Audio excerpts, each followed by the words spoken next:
चर्चा होईल। बातमी आता अजित पवार गटासंदर्भात आहे। मुंबईमध्ये अजित पवारांच्या देवगिरी या निवासस्थानी भेटीगाठींचं सत्र पाहायला मिळत आहे। आमदार सना मलिक यांनी अजितदादांची देवगिरी निवासस्थानी जाऊन भेट घेतली आहे, तर आमदार सुनील भुसारा यांनी देखील अजित पवारांची देवगिरी निवासस्थानी जात भेट घेतली आहे। ही दोन दृश्य आपण पाहतोय। सना मलिक यांनी देखील अजित पवारांची भेट घेतली आहे, तर त्यानंतर सुनील भुसारा यांनी देखील देवगिरी निवासस्थानी जाऊन अजित पवार यांची भेट घेतलेली आहे।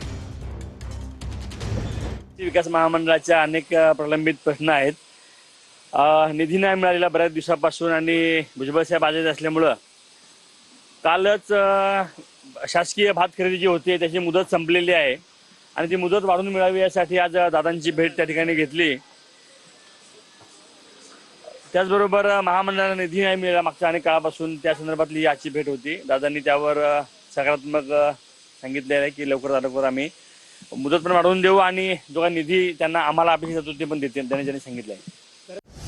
आणि एक मोठी बातमी आहे। माणिकराव कोकाटे यांच्या विरोधात आज दिवसभरात अटक वॉरंट निघणार असल्याची सूत्रांची माहिती मिळतेय।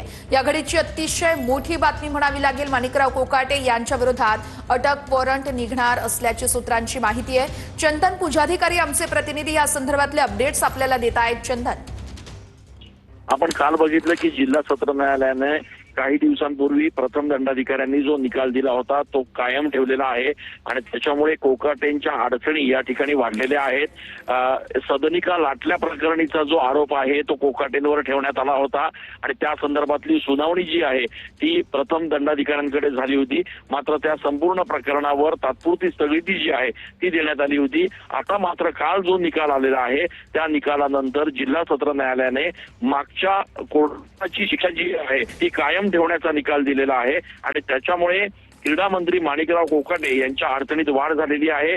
दुसरीकडे जर कोकाटे यांनी निर्धारित वेळेमध्ये हायकोर्टामध्ये जर दावा दाखल केला नाही आणि अंतरिम जामीन घेतला नाही तर मात्र त्यांना कुठल्याही क्षणी अटक होण्याची शक्यता जी आहे ती सूत्रांकडून वर्तवली जाते आणि त्यामुळे आता क्रीडा मंत्री माणिकराव कोकाटे आणखी अडचणीत आल्याचं बघायला मिळत आहे। निश्चितच चंदन, या संदर्भातले अपडेट्स घेत राहू। तुर्तास धन्यवाद दिलेल्या माहितीसाठी। आणि याच बातमी संदर्भातले पुढील सगळे अपडेट्स आपण पाहणार आहोत। नेमकं प्रकरण काय आहे ते देखील पाहणार आहोत। क्रीडा मंत्री माणिकराव कोकाटे यांच्या मंत्रिपदावरती टांगती तलवार आहे। सदनिका घोटाळ्या प्रकरणी कोकाटे यांना शिक्षा कायम ठेवण्यात आली आहे। नाशिक जिल्हा सत्र न्यायालयाकडून 2 वर्षांच्या शिक्षेसह 50,000च्या दंडाची ही शिक्षा कायम ठेवण्यात आली आहे।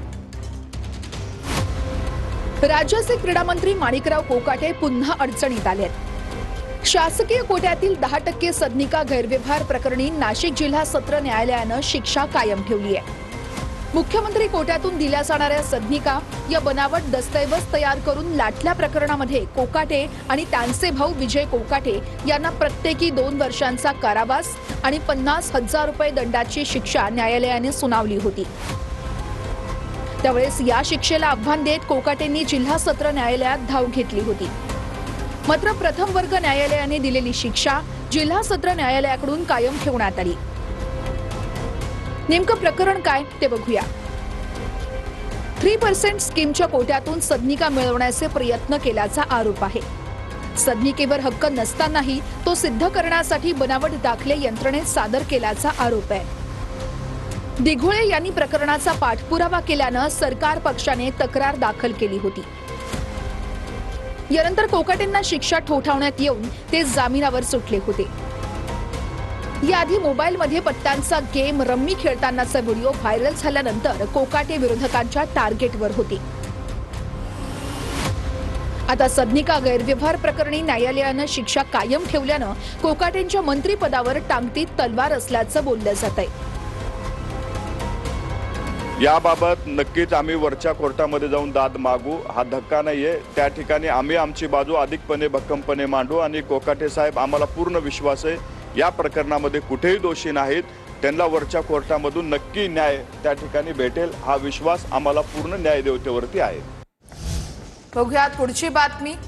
भाजपकडून काँग्रेसला मोठा धक्का बसलेला आहे। आमदार प्रज्ञा सातव यांचा भाजपातली पक्षप्रवेश हा ठरल्याचं सांगितलं जात आहे। विश्वसनीय सूत्रांची ही अर्थात सगळी माहिती आहे।